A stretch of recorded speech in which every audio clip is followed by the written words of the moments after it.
I can prove to you that Jesus was never crucified in 45 seconds. Point number one, the Quran clearly states that Jesus was not crucified. Why would I trust the Quran to tell me about the death of Christ when it came 500 years after his death? It would make so much more sense to trust in the Gospels, which were written within 100 years of his death, and all unanimously agree that he was crucified. Point number two, the Gospels accounts, they contradict each other. Yes, and that's exactly what we would expect to see from a genuine historical account. A great example of this is the assassination of Abraham Lincoln. After John Wilkes Booth killed the president, many eyewitnesses to the event disagreed on whether or not John Wilkes Booth had a knife. They disagreed on which words he shouted after jumping down from the balcony, and many disagreed on what his actual escape route was. This doesn't mean that the eyewitnesses were lying about what they saw, but rather proves the authenticity of their accounts because they were giving what they actually believed, not just what they heard from someone else. And it's the same thing with the Gospels. We can trust in their authenticity because of the disagreements within the texts.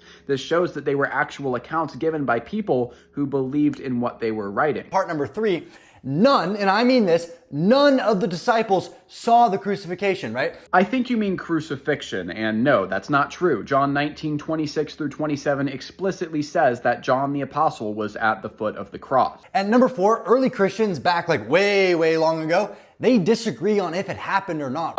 What's your source on that? The first account we have of somebody denying the crucifixion comes from the mid-2nd century from a guy named Basilides, and he only taught that because he was a Gnostic teacher and not an actual eyewitness. And number five, why would God humiliate his prophet by doing that to him? Because he was more than just a prophet. He was also God. And if you want to know why he was willing to humiliate himself like that, ask yourself this question. Would you rather serve a king who stays locked up in his castle and judges people from afar, or one who comes out into the dirty streets and serves alongside the peasants?